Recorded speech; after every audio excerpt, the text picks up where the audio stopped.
Pinuntahan ng Labor Attaché of the Philippines to Singapore ang mall kung saan po ibinabalanda raw ang ilang Filipinang domestic helper na tila binebenta. May nakasulat pang karatula na made for sale na ikinaalarma na rin ng ating Department of Labor and Employment. Saksi si Bam Alegre. Sa isang shopping mall sa Singapore, animoy mga panindang nakabalandra raw ang ilang Pilipina. Ang karatula, made for sale. Pinuntahan ng Labor Attaché of the Philippines to Singapore, Vicente Cabe, ang naturang mall. Wala na silang nadatnan sa stall, pero may naabutan silang 5 Pilipina rito na nagbabakasakali maging kasambahay. Nakaupo lang doon sa gilid dahil nung kinausap na namin ay sinasabi daw naman sa kanilang mga agency na umupo lang kayo dyan dahil kung may employer na papasok at nangangailangan, then pwede namin kayong iharap at ma-interview.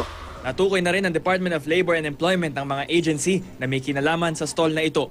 Homekeeper at saka budget maid. Ang isa hindi accredited, ang isa accredited, suspended na accreditation. Ikinalungkot din ni Vice President Jejo Marbinay ang nasabing insidente. Aniya, malaking dahilan daw sa likod nito ang mga undocumented workers sa Singapore. Hindi lang tayo maiinis, nagagalit tayo dun sa mga bali-balitang yun.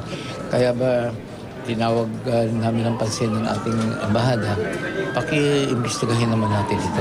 Ayon sa bagong kasambahay law, narito yung mga sumusunod na mga requirements para sa mga aplikante na gustong maging kasambahay. Mas mahigpit pero mas malinaw na yung alituntunin para sa mga sweldo at benepisyo. 2,500 pesos ang minimum na sweldo ayon sa batas. Kailangan din mahulugan kada buwan ang kanilang PhilHealth, SSS at Pag-ibig. Feeling ko kung totoo yung ganong kanilang ginagawa, it's very degrading on the way they are doing their business. If it is really a legitimate business under the Singapore law, I think it's the manner of how they conduct.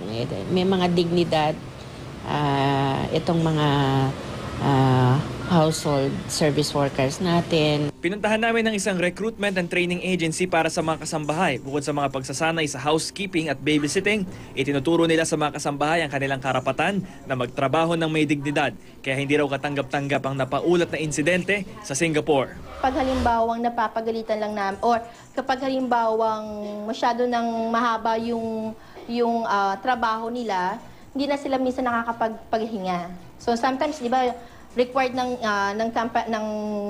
law natin na dapat makapagpahinga din sila ng 8 to 12 hours. O kahit papaano pagtanda po may makukuha po. Siyempre po, nakakatulong po sa amin yun kahit wala na po kaming trabaho. Ako si Bam Alegre, ang inyong saksi.